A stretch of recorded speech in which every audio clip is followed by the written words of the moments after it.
There is something deeply unsettling about the human mind, something that science has struggled to understand for centuries.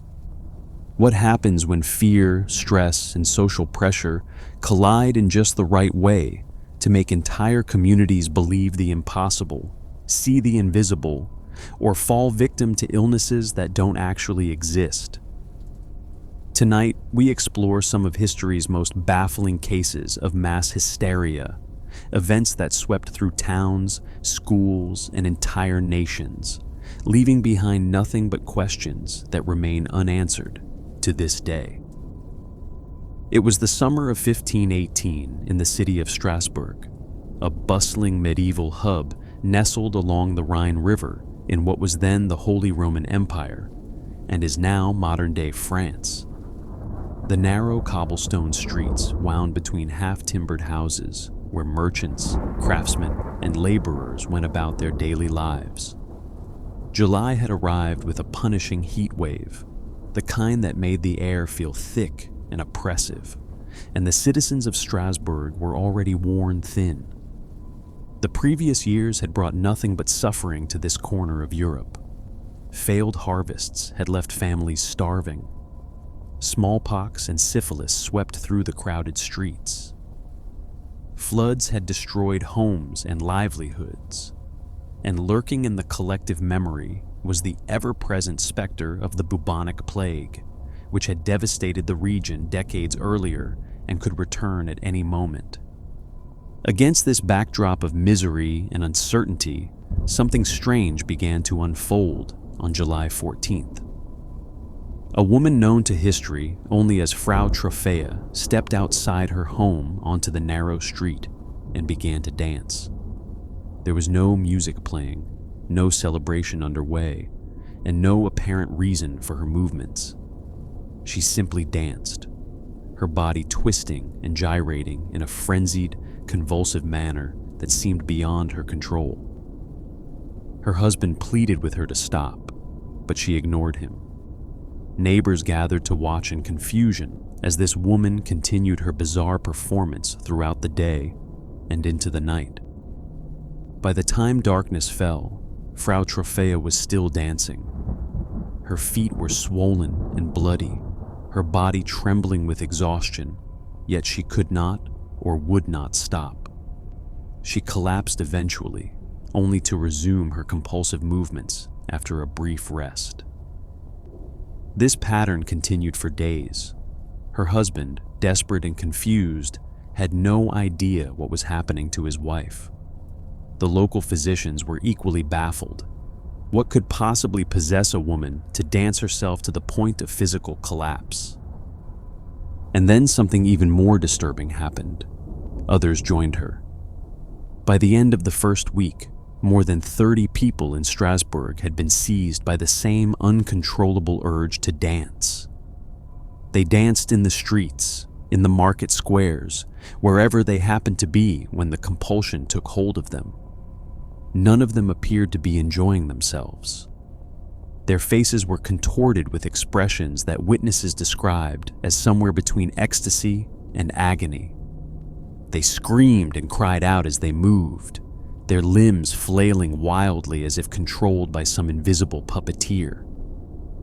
Within a month, the number had swollen to approximately 400 people. The city was gripped by what can only be described as a plague of dancing. Some accounts from the time claim that dancers were dying at a rate of 15 per day from heart attacks, strokes, and sheer exhaustion. While modern historians debate the accuracy of these death tolls, there is no question that the phenomenon was real and that it caused genuine suffering and fear throughout the community. The city authorities were at a complete loss for how to respond. They consulted with local physicians, who diagnosed the afflicted with something they called hot blood, a condition they believed could only be cured by more dancing. The logic, such as it was, held that the dancers needed to sweat out whatever malady had taken hold of them. Following this medical advice, the city council made a decision that would prove spectacularly misguided. They decided to encourage the dancing, guild halls were opened and converted into dance halls. Professional musicians were hired to play around the clock. The city even brought in professional dancers to accompany the afflicted, believing that if they could just dance enough, they would eventually exhaust whatever force was compelling them. Strong men were recruited to hold up the dancers and keep them moving when their legs threatened to give out beneath them. The plan backfired catastrophically. Rather than burning itself out, the dancing plague spread even further. More and more citizens succumbed to the compulsion. The music that was supposed to provide relief seemed instead to fuel the frenzy. People who had come to watch or help the dancers found themselves suddenly overcome by the same irresistible urge. Panic set in across Strasbourg. The authorities, now convinced that something supernatural was at work, reversed course entirely. They banned public dancing and music. They closed down the temporary dance halls. They removed the afflicted dancers from the city and transported them to a mountaintop shrine dedicated to Saint Vitus, a Catholic saint believed to have the power to cure the dancing plague. There, the dancers were made to pray for forgiveness and absolution. By September, the epidemic had finally begun to subside. The dancing stopped as mysteriously as it had started. The surviving dancers gradually regained control of their bodies and resumed their normal lives. But the question of what had happened to them remained unanswered. Contemporary accounts describe scenes that must have seemed like something from a nightmare. The dancers moved without rhythm or grace, their bodies jerking and contorting in ways that seemed almost inhuman. Some howled like animals. Others made obscene gestures or stripped off their clothing as they danced. A few reportedly laughed or cried until they could do neither anymore, their voices giving out long before their legs did.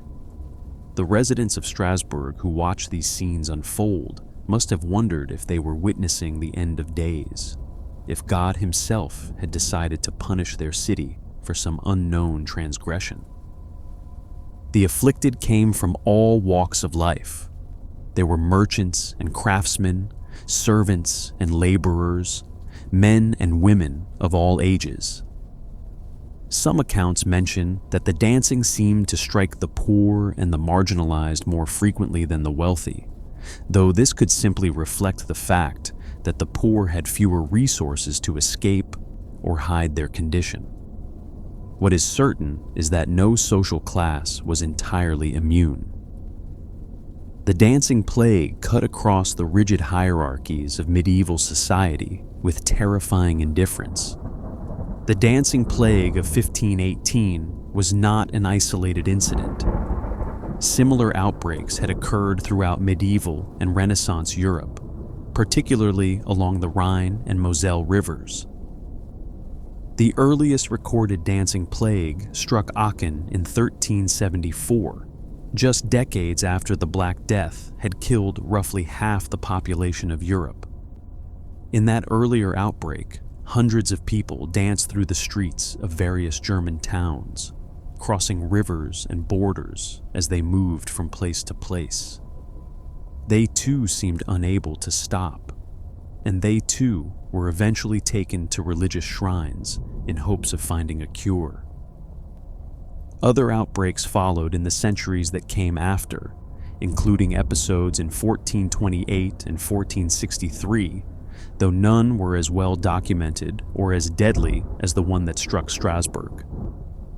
So what was happening to these people?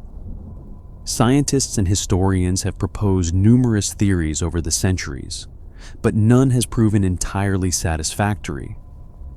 Some suggested that the dancers had accidentally ingested ergot, a fungus that grows on damp rye and can cause convulsions, hallucinations, and other neurological symptoms. This theory, while intriguing, has largely been dismissed by modern researchers. Ergot poisoning typically causes severe vasoconstriction, which leads to gangrene of the extremities, a symptom that was notably absent from contemporary accounts of the dancing plague. Additionally, ergot was not a major food source in all the regions where dancing plagues occurred. The most widely accepted explanation today is that the dancing plague was a form of mass psychogenic illness, what earlier generations called mass hysteria. According to this theory, the extreme stress and trauma experienced by the people of Strasbourg, combined with their deeply held religious beliefs, created the perfect conditions for a collective psychological breakdown. The medical historian John Waller has argued convincingly that the dancers genuinely believed they had been cursed by Saint Vitus, and that this belief, combined with their desperation and fear, triggered a stress-induced dissociative trance state. In medieval Christian culture, it was widely believed that supernatural forces could cause people to dance against their will. Saint Vitus in particular was associated with this power, and festivals and cures connected to the saint were common throughout the region. When Frau Troffea began her strange dance, observers would have immediately understood it through this cultural lens. They would have believed that she had been cursed or possessed, and that belief, spreading through the community like a contagion of fear, may have made others susceptible to the same affliction. But even this explanation leaves questions unanswered. Why did the dancing plague strike when and where it did? Why were some people affected and not others? And perhaps most puzzling of all, why did it eventually stop? The dancing plague of 1518 remains one of history's most baffling medical mysteries, a reminder that the human mind is capable of things that science still struggles to explain. Centuries later, and half a world away, another inexplicable outbreak would grip an entirely different community, proving that mass hysteria knows no boundaries of time or geography. The year was 1962, and the nation of Tanganyika had just celebrated its first months of independence from British colonial rule. Located on the eastern coast of Africa, this young country was filled with hope and uncertainty in equal measure. The people had endured decades of foreign domination, and now they faced the daunting task of building a new nation from the ground up. It was a time of tremendous change, and with change came stress, particularly for the younger generation who were being told that a brighter future awaited them, if only they worked hard enough. On January 30th, at a mission-run boarding school for girls in the village of Kashasha, near the western shore of Lake Victoria, something strange happened. 3 students began to laugh. There was nothing particularly funny happening at the time.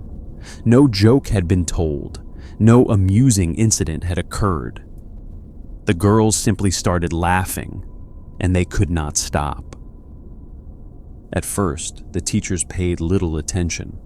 Schoolgirls giggling was hardly unusual. But as the minutes stretched into hours and the hours stretched into days, it became clear that something was seriously wrong. The laughter was not the joyful, carefree sound of happy children. It was frantic, desperate, almost painful to hear. The affected girls would laugh until tears streamed down their faces, until their stomachs cramped, until they collapsed from exhaustion. And then, after a brief respite, the laughing would begin again. Within weeks, the strange affliction had spread to 95 of the school's 159 students. The teaching staff remained strangely unaffected, but the students were falling like dominoes. Along with the uncontrollable laughter came other symptoms that were anything but amusing. The girls suffered from fainting spells, difficulty breathing, rashes, and bouts of crying that were just as uncontrollable as their laughter. Some experienced pain throughout their bodies. Some ran aimlessly, as if fleeing from something only they could see. The school authorities were completely unprepared for what was happening. They tried everything they could think of to restore order, but nothing worked. The laughter spread from student to student like a virus, and by March 18th, the school was forced to close its doors. The girls were sent home to their families in villages scattered throughout the region.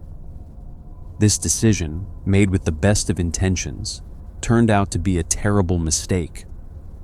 The affliction did not stay behind at the shuttered school. It followed the girls home. In April and May, the village of Nshamba, located about 55 miles west of Bukaba, experienced its own outbreak. 217 people, mostly young, fell victim to the laughing epidemic over the course of 34 days. The Kashasha school was actually sued by local authorities for allowing the contagion to spread into the surrounding communities. In June, another girls' school at Ramashenya was struck, with 48 students affected.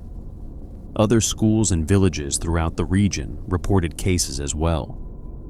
For 18 months, the laughter epidemic swept through the communities near Lake Victoria, affecting approximately 1,000 people and forcing 14 schools to close. The symptoms lasted anywhere from a few hours to 16 days in individual cases, with an average duration of about 7 days. The impact on daily life in the affected villages was profound. Work stopped. Businesses suffered.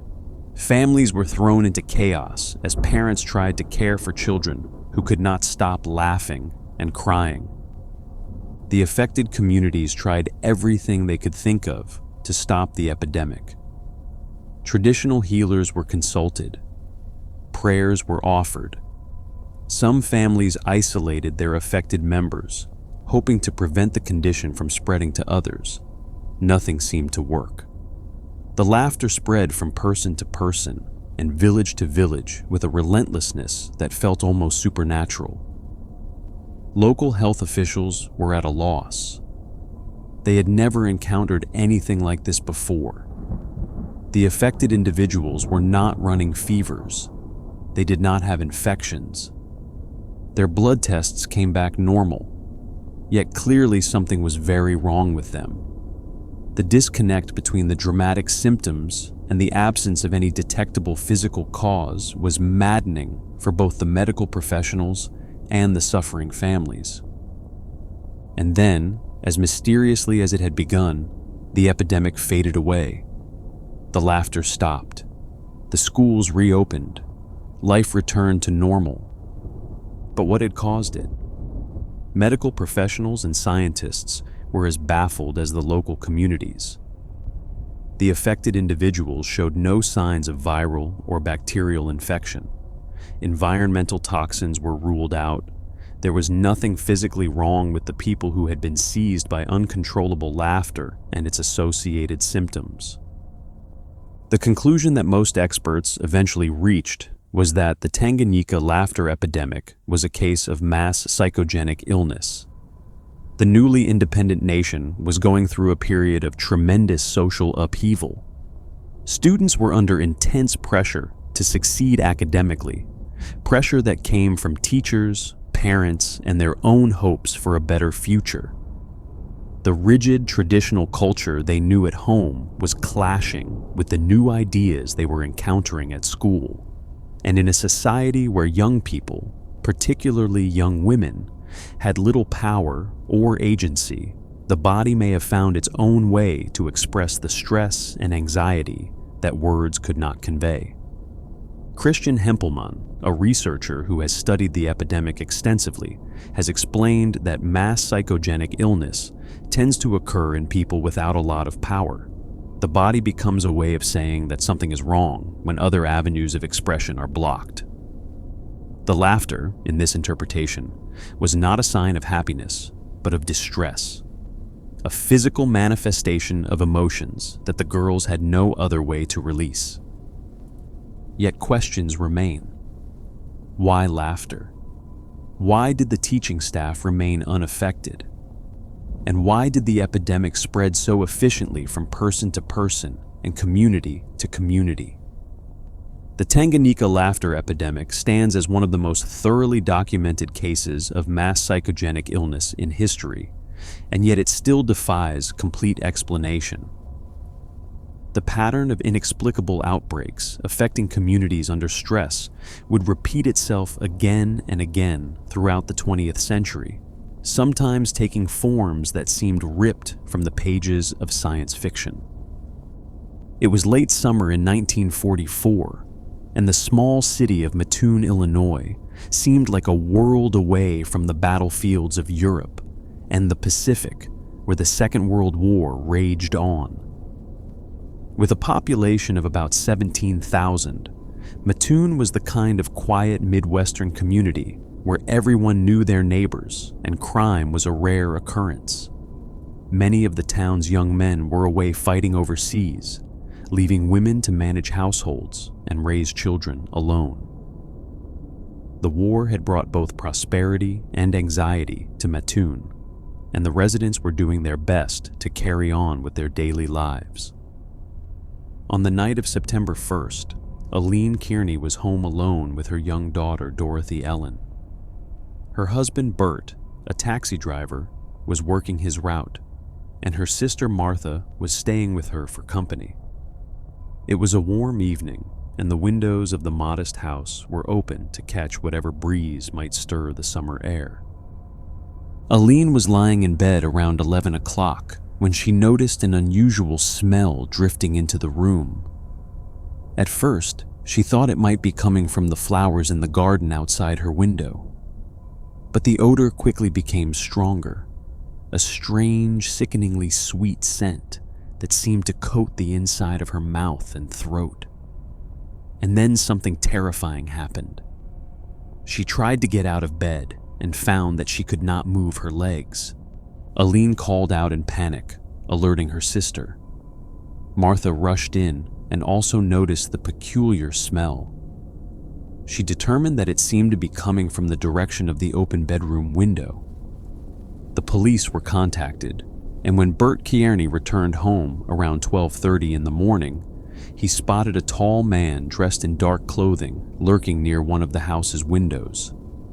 The stranger fled before Bert could catch him. By morning, news of the attack had spread through Mattoon. The local newspaper, the Daily Journal Gazette, ran a front-page story with the headline announcing that an anesthetic prowler was on the loose. The article described Aline's experience and warned residents to be on guard against this mysterious assailant who was apparently spraying some kind of paralyzing gas into people's homes. The story might have faded from the news if not for what happened next. More attacks were reported. Within days, dozens of Mattoon residents came forward claiming that they too had been victimized by the mysterious prowler.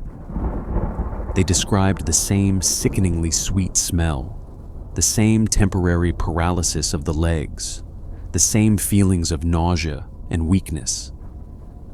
Some claimed to have seen a tall, thin figure fleeing from their homes in the darkness.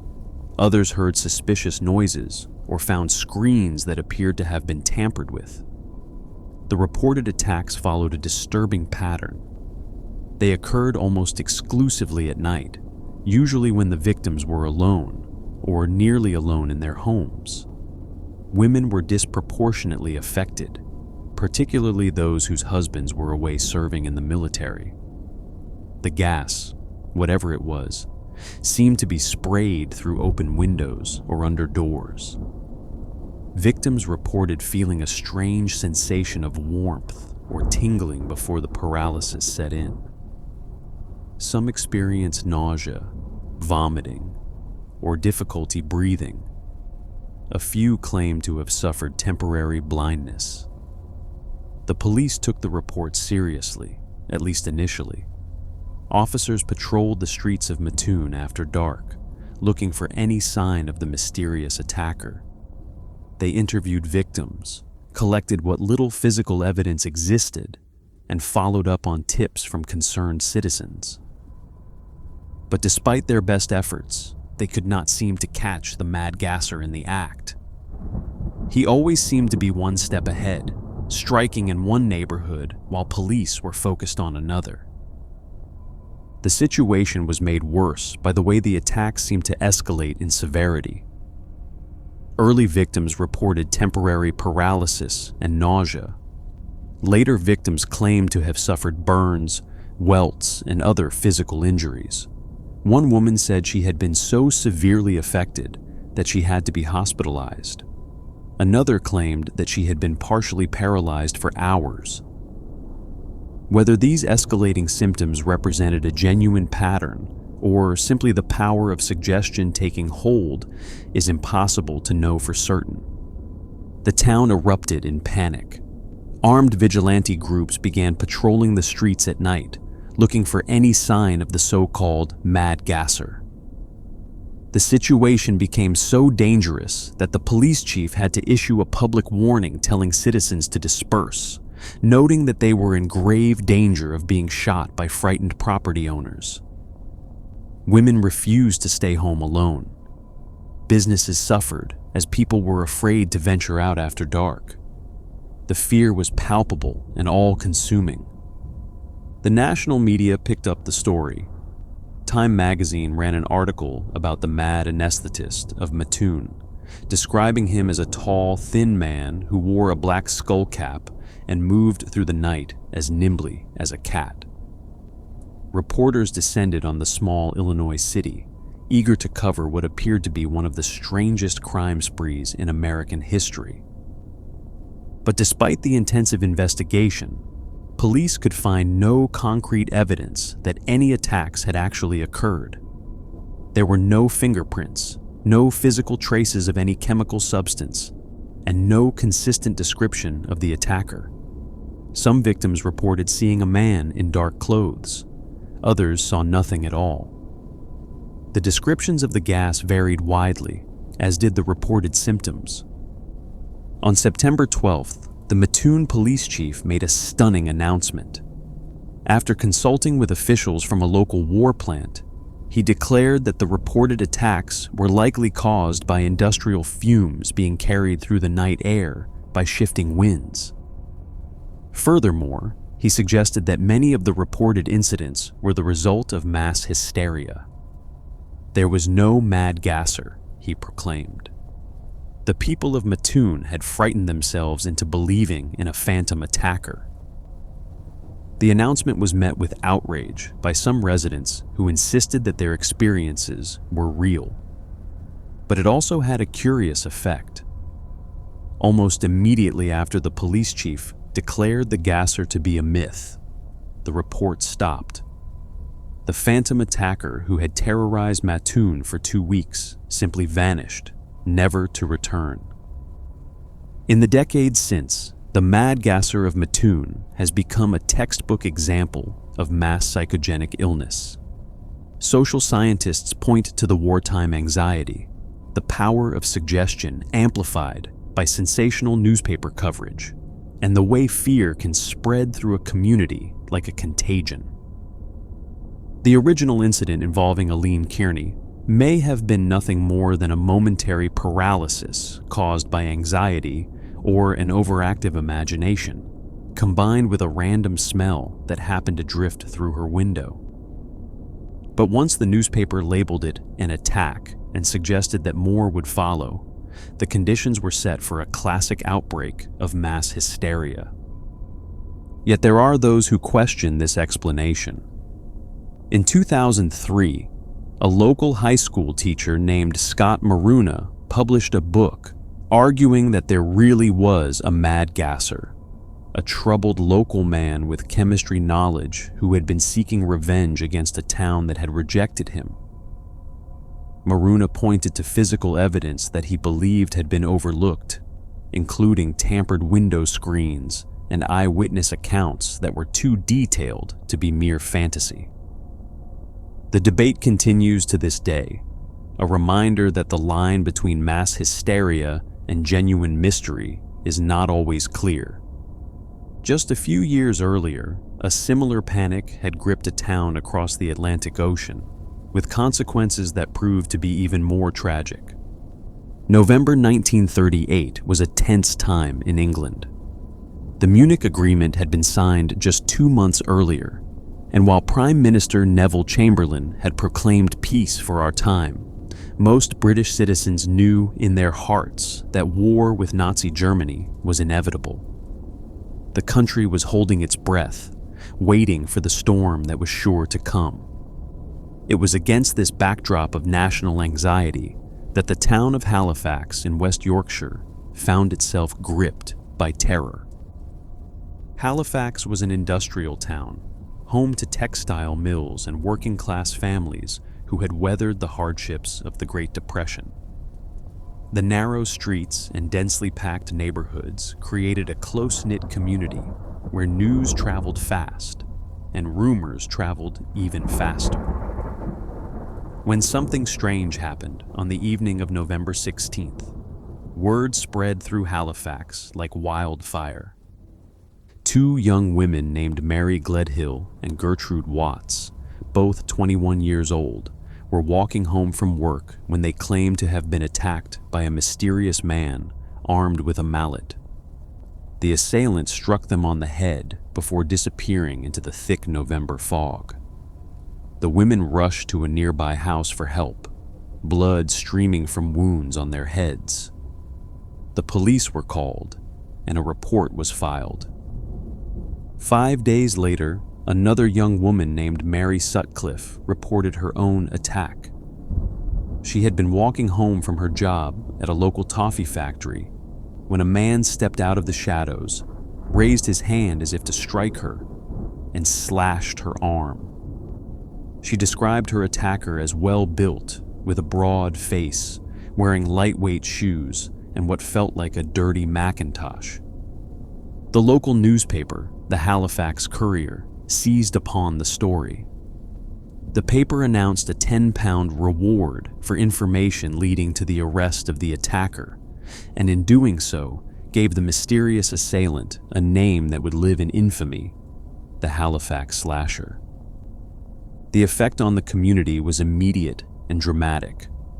Reports of attacks poured into the police station. Victims described being slashed with knives or razors by a shadowy figure who seemed to materialize from the fog and vanish just as quickly. The descriptions of the attacker varied wildly, but the terror he inspired was universal. Vigilante groups formed on the streets of Halifax, armed with makeshift weapons and determined to catch the slasher. The situation quickly spiraled out of control. Innocent men were mistaken for the attacker and beaten by angry mobs. One man was cornered and pinned against a wall by a crowd of 200 people calling for his blood. The police had to rescue him just in time. Businesses shut down. Women were afraid to leave their homes after dark. The panic spread beyond Halifax to nearby cities like Manchester and Bradford, where similar attacks were reported. The situation became so dire that Scotland Yard sent 2 detectives to Halifax to assist in the investigation. Newspapers drew comparisons between the Halifax Slasher and Jack the Ripper, the infamous serial killer who had terrorized London 50 years earlier. It seemed as though a genuine maniac was on the loose in West Yorkshire. And then the confessions began. On the evening of November 29th, a man named Percy Waddington walked into the Halifax police station. He had previously reported being attacked by the slasher, showing officers wounds on his body as proof. Now he had something different to tell them. He had made the whole thing up. The wounds were self-inflicted. There was no attacker. The confession must have stunned the police officers who received it. Here was a man who had played a significant role in fueling the town's panic, now admitting that he had invented his story entirely. But Waddington's confession was only the beginning. Over the following days, other supposed victims came forward with similar admissions. One woman confessed that she had cut herself in a fit of anger after a fight with her boyfriend, then blamed the slasher after reading about him in the newspapers. Another admitted that she had fabricated her story entirely. A man confessed that he had scratched himself and then claimed to have been attacked, perhaps seeking attention, or perhaps simply caught up in the hysteria that had gripped the town. Of the 12 reported victims, 9 eventually admitted that their attacks had never happened. Some had inflicted their own wounds. Others had misinterpreted innocent encounters in the dark as attacks.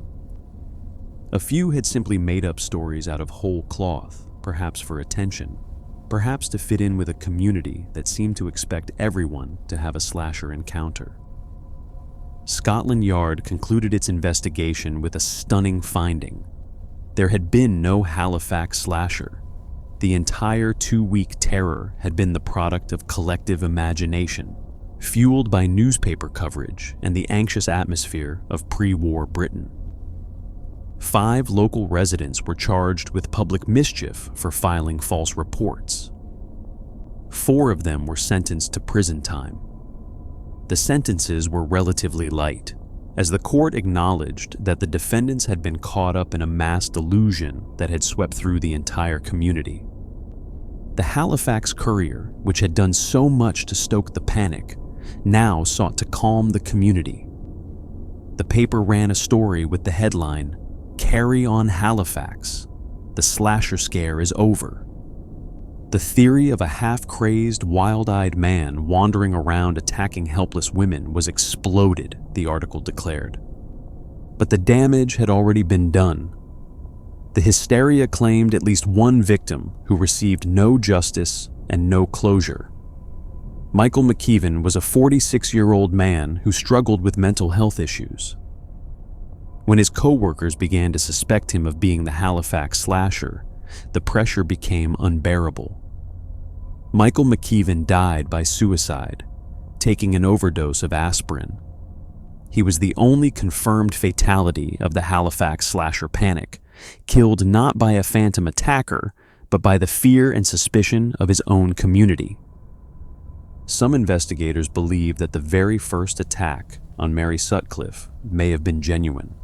It happened before the media frenzy truly ignited, and before the copycat reports began flooding in. If there was a real attacker, his single crime may have been buried beneath an avalanche of hoaxes and hysteria, his existence erased by the very panic he accidentally triggered.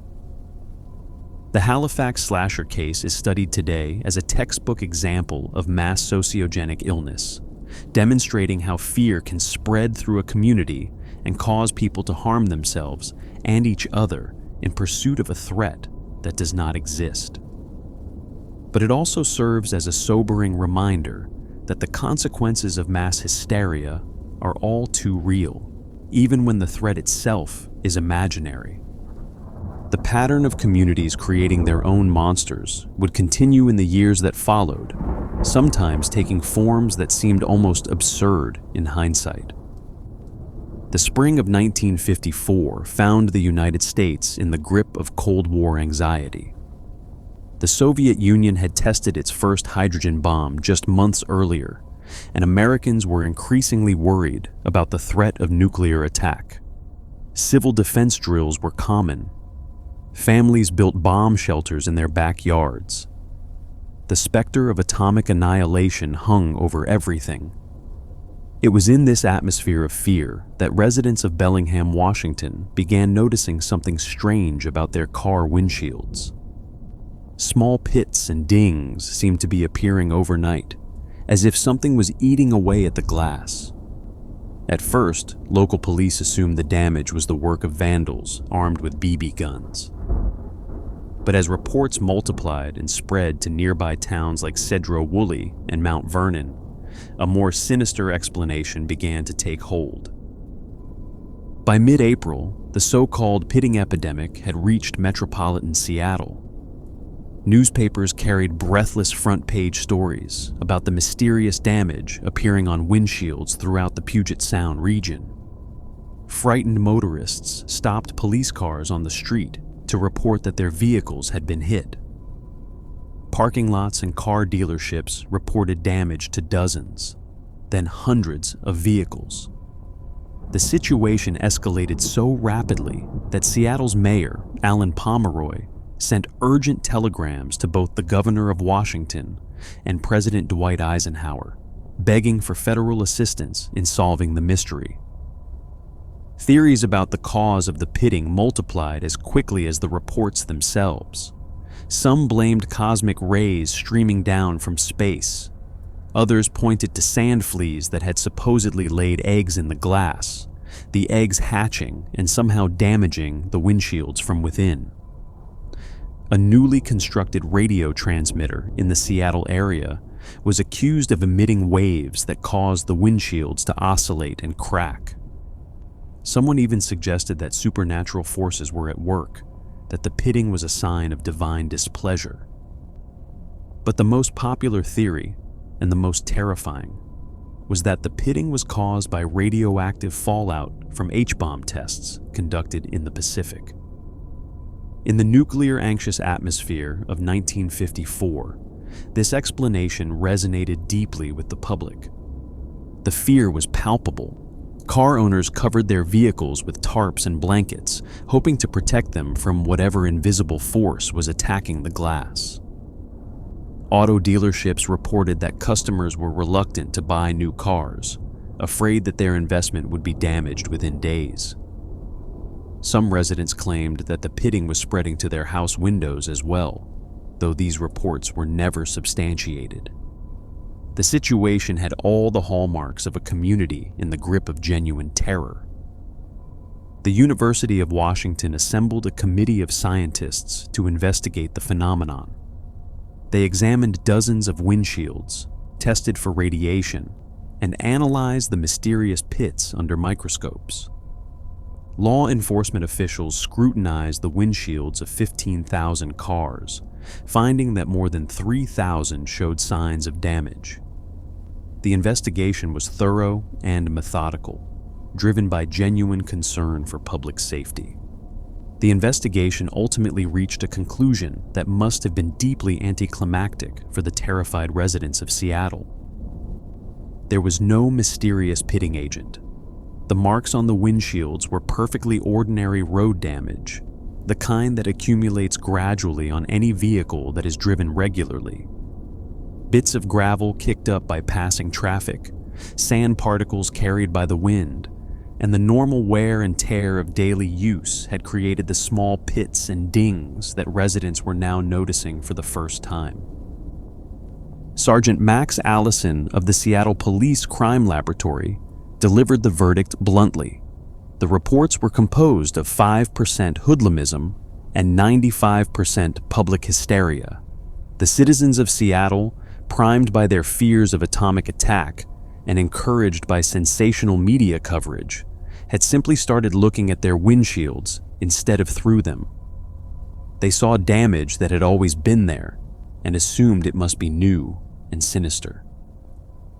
By April 17th, just days after the panic had reached its peak, reports of pitting abruptly ceased. The epidemic had burned itself out as quickly as it had begun. The Seattle windshield pitting epidemic became a textbook example of collective delusion, cited in psychology courses alongside other famous cases of mass hysteria. It demonstrated how powerful the combination of ambient fear, media amplification, and social reinforcement could be in creating a crisis out of nothing. The phenomenon illustrated something important about how human perception works. Under normal circumstances, we look through our windshields without really seeing them. But once the newspapers suggested that something was attacking the glass, people began examining their windshields with new attention. They found what they expected to find: evidence of damage. And because everyone was finding damage at the same time, it seemed to confirm that something unusual was happening. The Seattle episode was relatively harmless, causing mainly embarrassment and a few days of unnecessary anxiety. But other outbreaks of mass hysteria would prove far more destructive, particularly when they occurred in communities already stressed by poverty and hardship. The summer of 2001 was punishing in New Delhi, India. Temperatures soared above 108 degrees Fahrenheit, and the thick, humid air made every breath feel like swallowing soup. To make matters worse, the city was plagued by rolling blackouts that plunged neighborhoods into darkness for hours at a time. Residents of the poorer areas, who could not afford backup generators, were forced to sleep on their rooftops to escape the suffocating heat of their homes. It was under these conditions of extreme stress and discomfort that a monster was born from the collective imagination of 13 million people. The first reports emerged in early May. People in the eastern neighborhoods of Delhi claimed to have been attacked during the night by a strange creature. The descriptions varied wildly. Some said it was a monkey-like figure covered in thick black hair. Others described it as more humanoid, wearing a metal helmet and possessing glowing red eyes.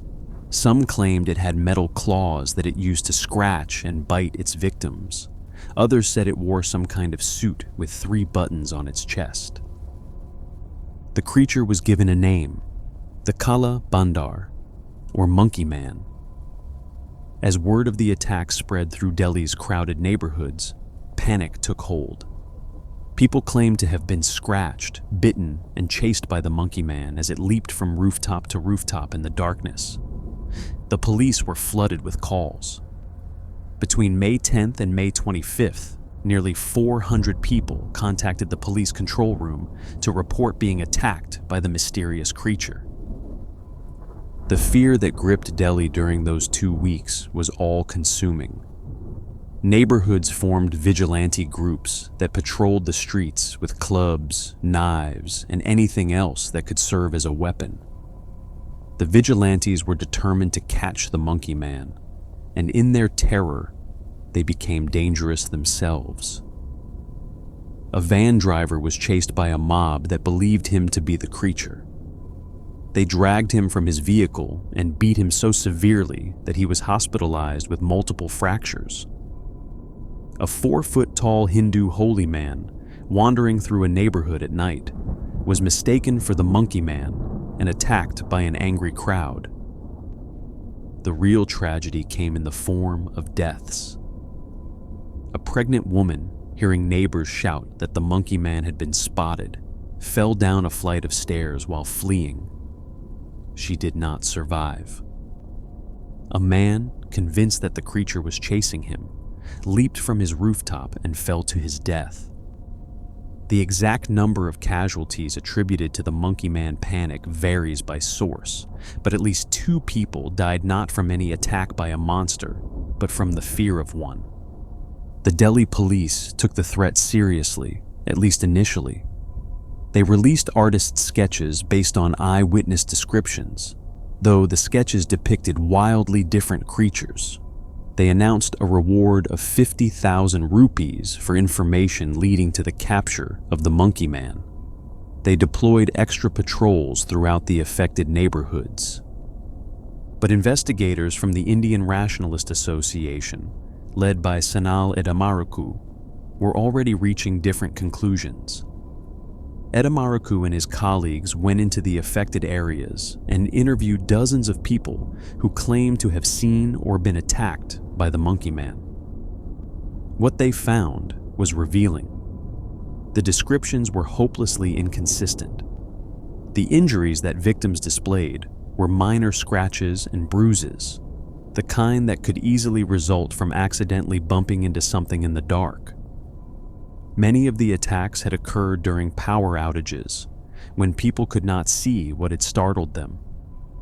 Edamaraku concluded that the Monkey Man was a product of mass hysteria, fueled by the extreme stress of the heatwave, the anxiety created by the power outages, and the rapid spread of rumors through a dense, crowded city. The creature's connection to Hanuman, the Hindu monkey god, may have made the idea of a monkey-like attacker more culturally resonant for Delhi's predominantly Hindu population. Once the idea took hold, people began interpreting ordinary nighttime sounds and shadows as evidence of the monster's presence. On May 21st, Delhi police officially announced that the monkey man was neither man nor monkey, but a result of public hysteria. The reports quickly tapered off and eventually stopped altogether. The monkey man had vanished as mysteriously as he had appeared. But the incident left scars on Delhi, both physical and psychological. The deaths of innocent people, the injuries inflicted by vigilante violence, and the 2 weeks of terror all demonstrated the power of collective fear to create genuine harm. The monkey man was a phantom, but the suffering he caused was real. The pattern of mass hysteria affecting young people in school settings has proven to be one of the most persistent and puzzling forms of the phenomenon, and it would manifest again in the 21st century in ways that challenged our understanding of how these events spread. The small town of Leroy, New York, sits in the western part of the state, about 30 miles southwest of Rochester. With a population of about 7,500, it is the kind of quiet, tight-knit community where everyone knows everyone and major news is rare. The town is perhaps best known as the birthplace of Jell-O gelatin, a claim to fame that speaks to its unassuming character. Life in Leroy moves at a slower pace than in the nearby cities, and that is exactly how most residents like it. In the fall of 2011, something happened in Leroy that would make headlines around the world and baffle medical experts for months. It started with Katie Krautwurst, a cheerleader at Leroy Junior-Senior High School. One day in October, she woke up from a nap and immediately knew something was wrong. Her face began to contract in spasms. Her chin jutted forward involuntarily. She was experiencing what appeared to be the symptoms of Tourette syndrome, the neurological condition characterized by repetitive, involuntary movements and vocalizations called tics. Katie had not shown any symptoms before that afternoon. She had no family history of Tourette's or other movement disorders. She had not suffered any head injury or illness that might explain what was happening to her. The tics had appeared suddenly and without warning, as if a switch had been flipped inside her brain. Her parents were terrified. Doctors were perplexed. Katie herself was confused and frightened, unable to control her own body. Within weeks, Katie's best friend, Thera Sanchez, the captain of the cheerleading squad, woke up with the same symptoms. Her head jerked uncontrollably. Her arms flailed. She developed a stutter. Then another girl was affected, and another. The symptoms seemed to be spreading through the student body like a contagion, though medical tests revealed no virus or bacteria that could explain the transmission. The affected students shared certain characteristics. Most were high-achieving, socially connected young women who were active in school activities like cheerleading, sports, and drama. Many had experienced significant stress in their lives, ranging from family problems to academic pressures to the normal turbulence of adolescence. But these characteristics described countless teenagers who never developed tics, so they could not fully explain what was happening in Leroy. By early 2012, 18 people in Leroy had developed the mysterious tic-like symptoms. 14 teenage girls, 1 teenage boy, and a 36-year-old woman who had no direct connection to the school but had followed the case on social media. The woman's case was particularly puzzling. She had never met the affected students. She lived miles from the school. Her only connection to the outbreak was that she had watched news coverage of it obsessively and had engaged with affected students and their families on Facebook. The national media descended on Leroy. The story had all the elements of a compelling mystery. innocent teenage girls struck down by an inexplicable illness, a small town searching for answers, and the possibility that environmental contamination might be to blame. The affected students appeared on major news programs, their involuntary movements and vocalizations on full display. Footage of the girls struggling with their symptoms spread across the internet. Environmental activist Erin Brockovich, famous for her role in exposing groundwater contamination in California, heard about the Leroy case and sent investigators to the town. They focused on a toxic spill that had occurred decades earlier when a train derailment released thousands of gallons of hazardous chemicals into the ground just a few miles from the school. Could those chemicals, still lurking in the soil and water, be responsible for the students' condition?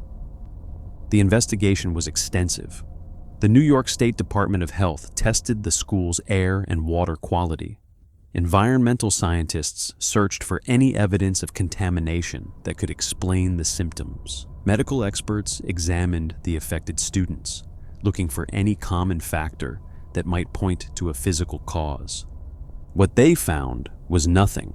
No environmental toxin that could cause tics, no infectious agent spreading through the school, no physical abnormality in the brains of the affected students. The tests came back clean. In January 2012, the doctors treating most of the students announced their diagnosis: conversion disorder, a condition in which psychological stress manifests as physical symptoms. The outbreak, they concluded, was a case of mass psychogenic illness. The students were not faking their symptoms. Their tics were real and involuntary, but the cause was psychological rather than neurological. The diagnosis was met with anger and denial by many of the parents. They could not accept that their daughter's dramatic, debilitating symptoms were essentially all in their heads. Some sought alternative explanations and treatments. The controversy became nearly as intense as the outbreak itself. But doctors noticed something interesting. The students who stayed out of the media spotlight tended to get better. The students who continued to appear on television and share their stories online tended to remain symptomatic. When the school year ended and the students were separated from each other and from the constant attention of reporters and cameramen, many of them recovered completely. The Leroy case demonstrated something that researchers had long suspected. Mass psychogenic illness could be spread and amplified by media coverage. The more attention the outbreak received, the more severe the symptoms became. The 24-hour news cycle and the rise of social media had created new vectors for the spread of psychogenic symptoms, vectors that did not require physical proximity between the affected individuals. This insight would prove prophetic when, less than a decade later, a new form of mass psychogenic illness emerged that was spread almost entirely through the internet. The COVID-19 pandemic that swept the world in 2020 created conditions of stress, isolation, and anxiety, unlike anything most people had experienced in their lifetimes. Schools closed. Social gatherings were banned. Teenagers who should have been navigating the normal challenges of adolescence instead found themselves confined to their homes, cut off from their friends, and spending unprecedented amounts of time on social media. It was during this period that doctors around the world began noticing a strange trend. Young people, predominantly teenage girls, were arriving at neurology clinics with sudden onset tics. They exhibited the same kinds of involuntary movements and vocalizations seen in Tourette syndrome, but their symptoms did not match the typical presentation of that disorder. Tourette's usually appears in early childhood, not adolescence. It develops gradually rather than suddenly, and it rarely causes the severe, dramatic symptoms that these patients were displaying. When doctors began interviewing these patients about their backgrounds and habits, a common thread emerged. Virtually all of them had spent hours watching TikTok videos of people who claimed to have Tourette syndrome. The Tourette's hashtag had accumulated billions of views on the platform, driven largely by influencers who documented their daily lives with the condition.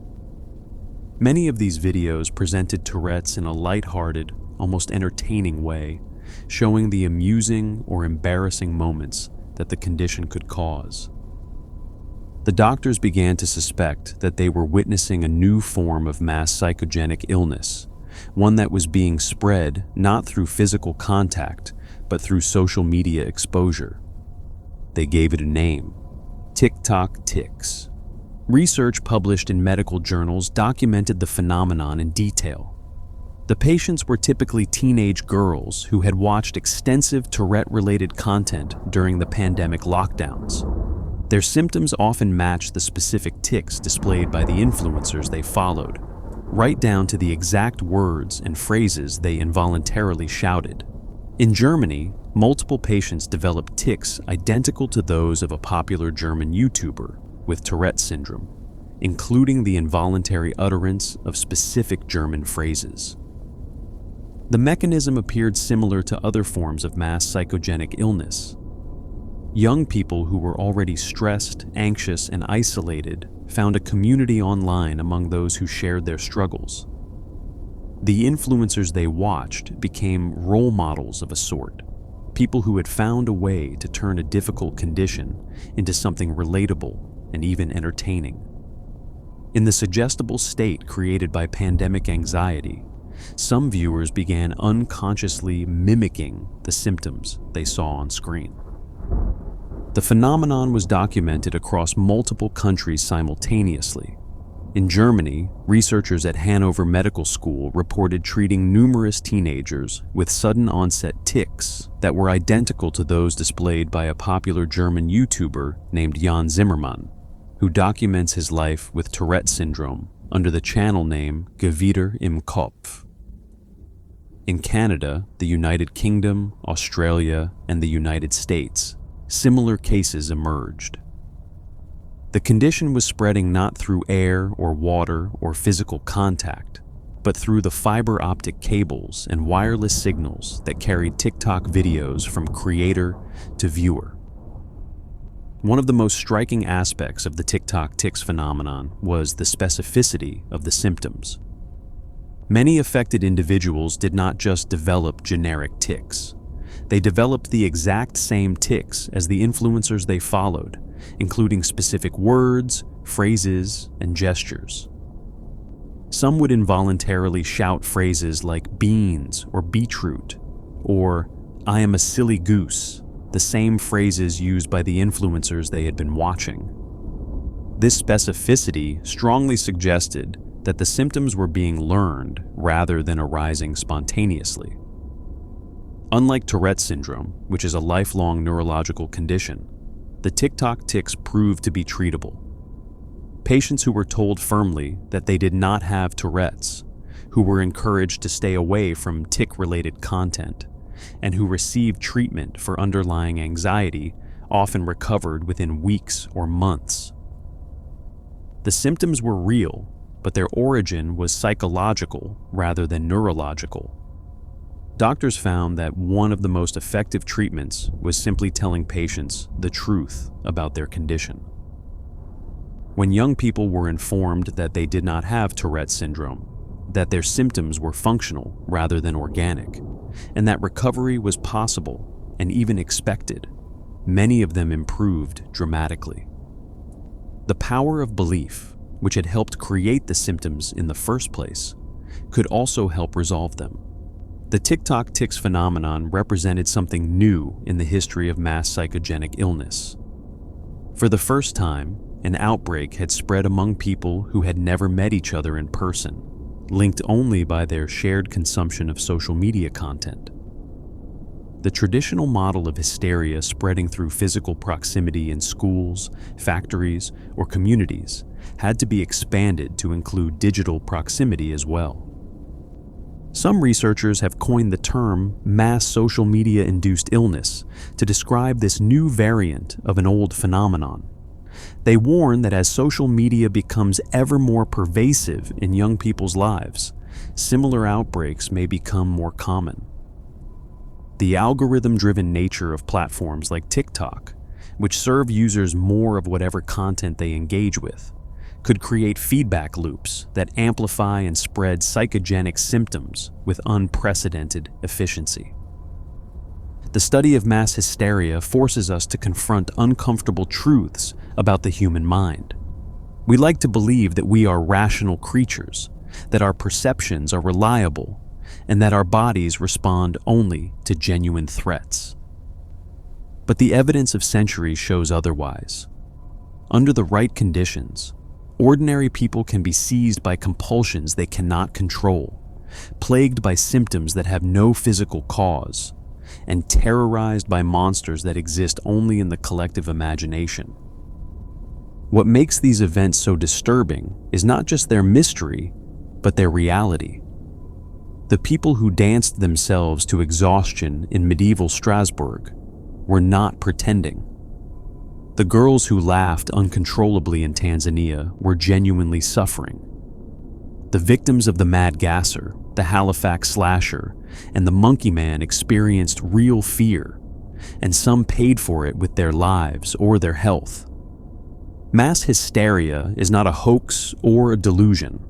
It is a documented psychological phenomenon with measurable effects on real people.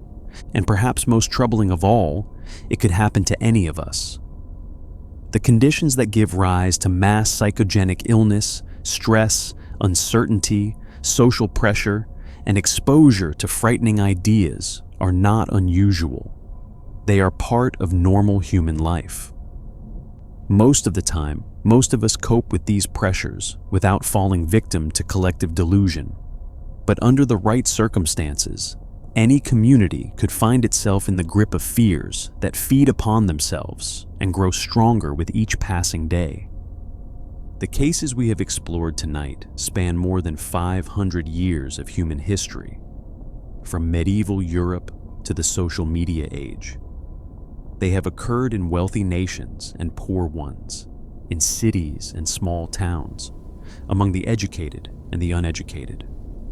They have taken forms as different as uncontrollable dancing, inexplicable laughter, phantom attackers, mysterious illnesses, and invisible threats. Yet they share common threads: communities under stress, fears that spread from person to person, and symptoms that defy easy medical explanation. Science has made progress in understanding mass hysteria. We know that it tends to affect people who lack power or agency. We know that media coverage can amplify and spread it. We know that it often resolves when the affected individuals are removed from the environment that triggered their symptoms and reassured that they are not truly ill. But we still cannot predict when or where the next outbreak will occur, or what form it will take. The human mind remains in many ways a mystery, capable of wonders and horrors that we are only beginning to understand.